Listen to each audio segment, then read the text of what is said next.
Hello, I'm Hannah Kaplan, and this is the WCS Wild Audio Podcast, where you'll find reported audio stories covering the latest news and newsmakers from WCS's field sites, zoos and aquarium, and their conservation partners.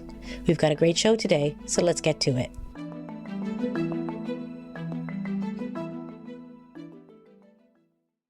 This month, representatives from across the globe will gather in Panama City, Panama, for a meeting of parties to the Convention on International Trade in Endangered Species of Wild Fauna and Flora, or CITES. Leading WCS's delegation is Sue Lieberman, who recently shared her thoughts on what's to come. Nat Moss has the story. The first meeting of CITES in Latin America in 20 years begins on November 14th. Sue Lieberman is Vice President for International Policy at the Wildlife Conservation Society. It's her 13th Conference of the Parties, or COP, as attendees like to say. With 184 countries in the convention, the triennial meeting will be drawing a lot of attention to the global wildlife trade. And for a reason, says Sue.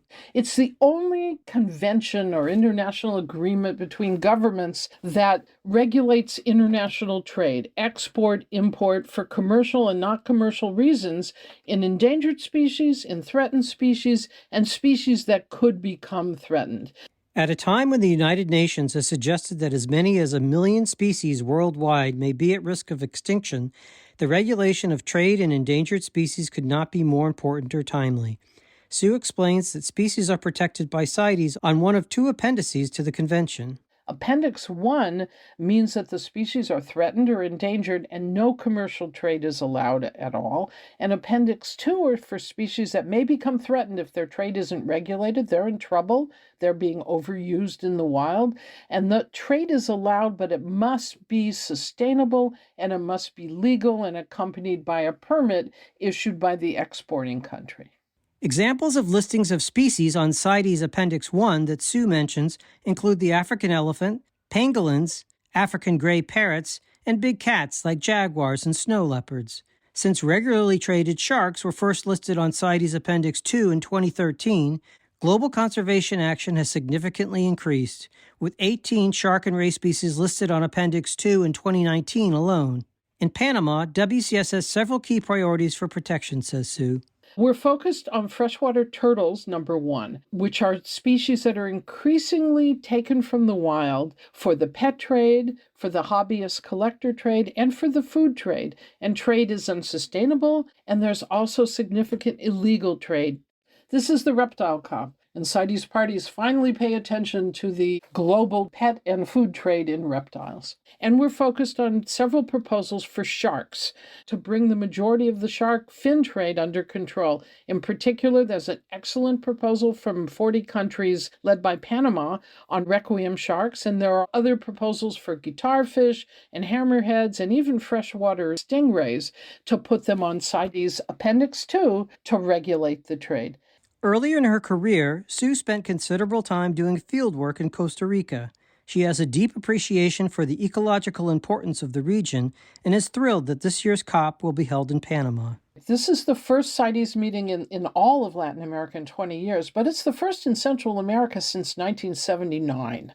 It's very important for the countries in that region that CITES, the other governments, the Secretariat, pay attention to what's going on in Latin America. It's not all just about elephants and rhinos. As important as elephants and rhinos are, there's going to be a lot of effort to focus on species traded particularly unsustainably or illegally from the region, such as the turtles I talked about, such as the glass frogs, and problems with increasing trafficking in jaguars. While decisions over what to list and in which appendix take place every 3 years at CITES International Meeting, much of the work to support those efforts begins long before. Basically, we started working on this COP the day after the last one in 2019. Our focus in particular are scientists and experts who work at the national level, work closely with governments to find out what do they need, what species are in trouble. We don't just show up and say, oh, these are good, let's lobby for those. And we focus on where can we make a difference. It's a lot of advocacy behind the scenes. And we'll start working on COP20 the day after this one.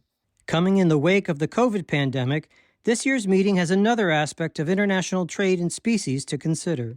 Commercial markets in live animals wildlife, particularly birds and mammals, have a significant risk of what we call pathogen spillover. Viruses spilling from the animal into other animals like livestock or directly into people that can mutate and become an epidemic or pandemic.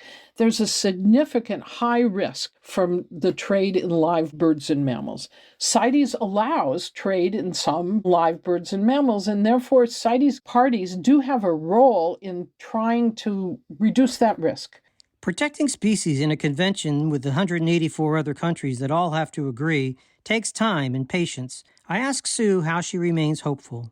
You cannot be a conservationist and not be an optimist. The only way we can continue from day to day is that what we're doing in some way is going to make it better, and governments and everyone will agree and wake up that we need to combat the biodiversity crisis.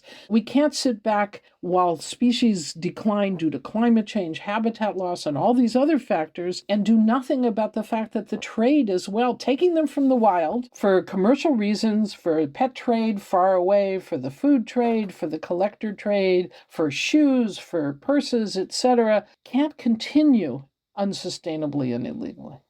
There are a lot of pressures. There are economic pressures, lobbyists, people who want to promote more trade because they're making money off of it or for other reasons. But I am optimistic that in spite of the pressures, if we look at CITES over the years and over the decades, that governments will do the right thing and act in the interest of conservation of biodiversity. WCS will have a large delegation at CITES this month, so stay tuned for further reports in the coming weeks. For WCS Wild Audio, this is Nat Moss. The WCS Wild Audio Podcast is a production of the Wildlife Conservation Society. Stories reported and produced by Nat Moss, web production by Dan Rosen, with additional production and audio engineering by me, Hannah Kaplan.